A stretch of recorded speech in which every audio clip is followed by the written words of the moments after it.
FBI, hands in the air. Liam froze as agents flooded into the room, guns drawn. He recognized some, Nina Wang and Jack Lloyd, but others were unfamiliar.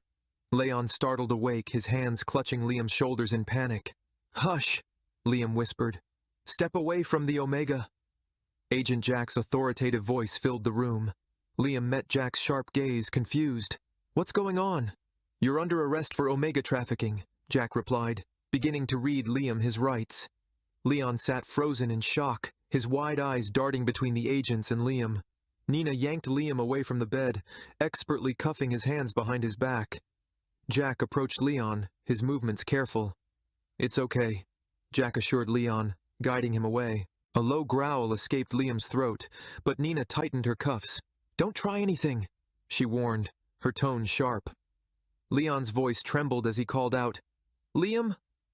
Hearing his name, something inside Liam shattered, but he forced himself to stay calm, even as he was dragged from the room.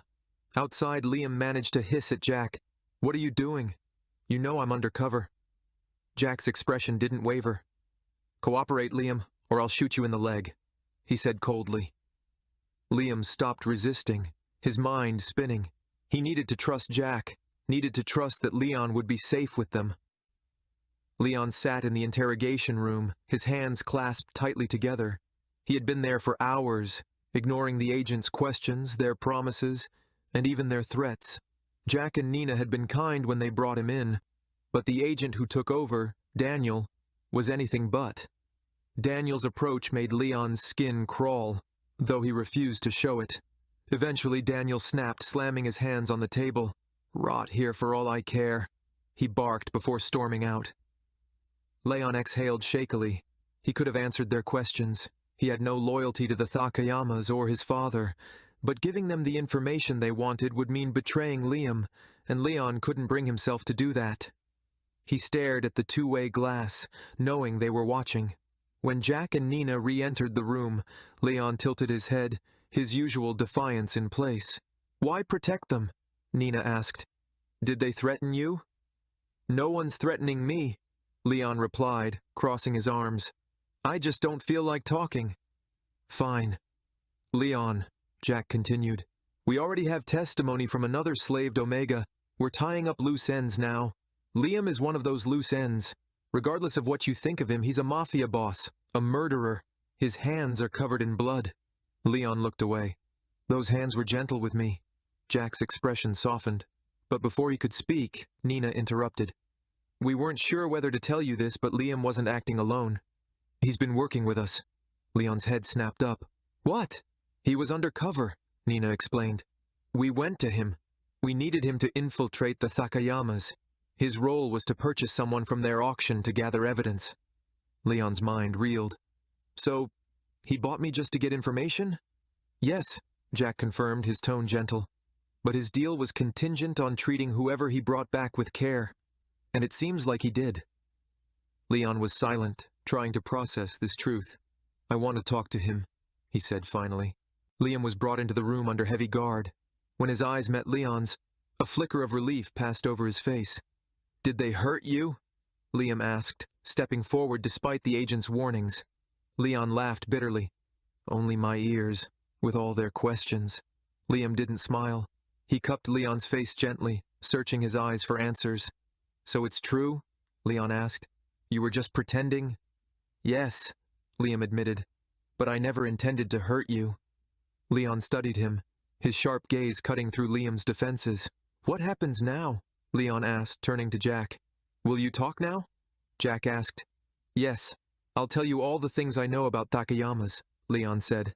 After telling all the details, Leon asked what will happen to him from Jack. Jack folded his arms. "Witness protection.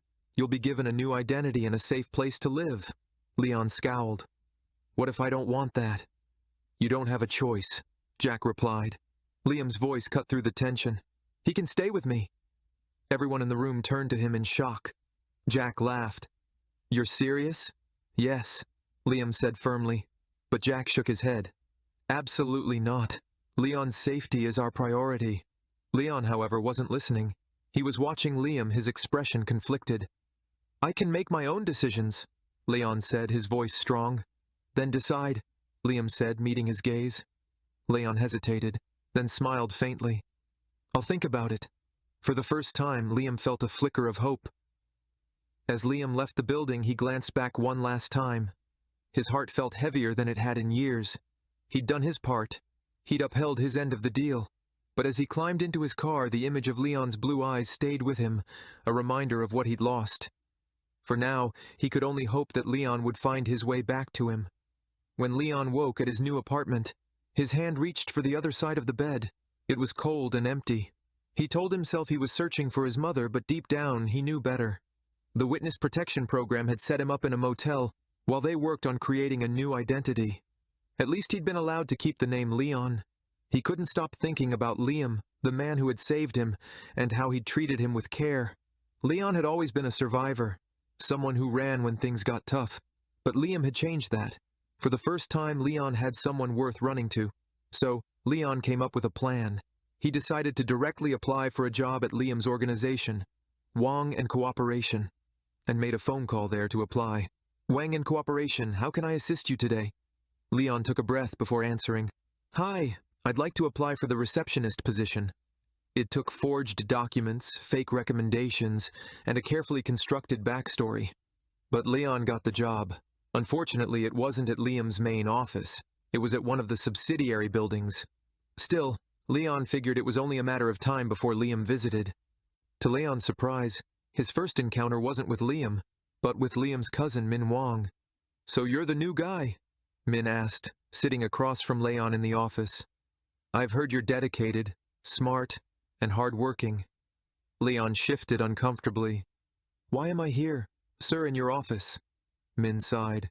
You're great at your job, don't get me wrong, but you're scaring off customers. Leon frowned. Is it my scars? He self-consciously touched the bruised marks on his hand. They don't help, Min admitted, but it's mostly your personality. You're a little intense, not exactly the friendliest. So, am I fired? Leon asked, his heart sinking. Promoted, actually. Min grinned. My cousins run another part of the business. I think you'd be perfect for it, so I'm recommending you to Liam. Leon's heart raced, but he kept his expression neutral.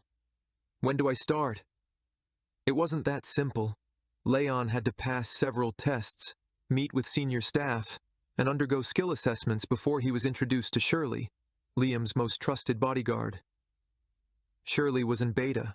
Unlike him, she radiated calm authority. You need to understand, she said during their interview. Everything that happens here has a purpose, even the darker things. It's okay, Leon replied. I already know.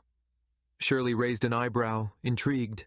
Leon told her about his past, the years on the run, his father's betrayal and his connection to the Takayamas.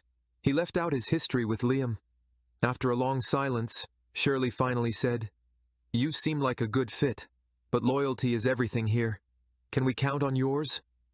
Give me a chance, Leon said. I'll prove it. The next day, Leon was officially added to Liam's team. It also meant he would see Liam again.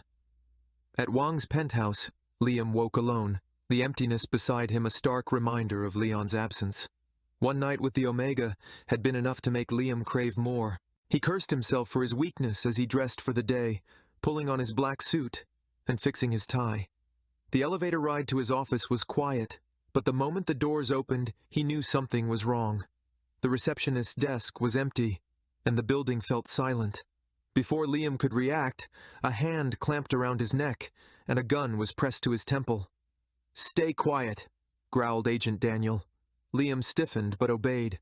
Daniel, a man Liam had always suspected of corruption, forced him out through a back exit. The absence of his guards made Liam's stomach twist with worry for Shirley and the others.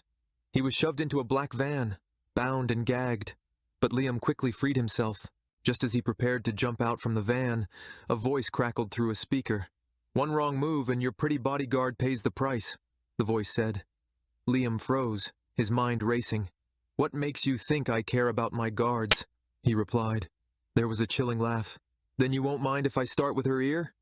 A pained gasp confirmed Shirley was in danger. Stop, Liam said sharply. I'll cooperate. Leon knew something was wrong the moment Shirley's frantic phone call cut off. Tracking her phone led him to a puddle on the street. Following the trail, Leon found himself at a warehouse on the city's outskirts, owned by the Takayamas. Inside, he saw Daniel. Is Daniel a mole in FBI working for slave trafficking? His thoughts were suspicious. Leon debated calling the FBI, but decided to handle things himself. Climbing through a rooftop vent, he silently entered the warehouse and dropped behind the guards, stationed at the door. In the dim light, Leon spotted Liam and Shirley tied to chairs, their faces bruised but defiant. Leon winked at Liam before pulling 2 guns from his holsters and taking out the guards with precise shots. He approached Liam first, cutting his bonds. "Miss me?" Shirley was next, and she gave Leon a small smile. "Impressive work. Welcome to the team." Before Liam could reply, shouts echoed from the entrance. They'd been discovered. Leon handed Shirley a gun and gave Liam a knife. Despite his confusion, Liam took it. The ensuing fight was chaotic, but short. 10 armed men against 3 wasn't ideal, but Leon and Shirley fought back to back, while Liam used his agility to dispatch enemies from above. When it was over, Shirley stepped aside to contact their allies, leaving Liam and Leon alone. "What the hell was that?" Liam demanded. Leon grinned. "Seems like I saved your life. You're welcome." "Are you the one Shirley recruited?" Liam asked, surprised. "Yes, I slipped out of FBI custody. That fake identity was boring," Leon said, "and I missed you." "So you've finally decided to come to me?" Liam asked. Leon murmured. Liam's expression softened. "I need to hear you say it. Yes or no, Leon?" Leon stepped closer, holding Liam's gaze. "Yes." The kiss that followed felt like coming home. For the first time in years, everything felt right, and they embraced each other feeling home.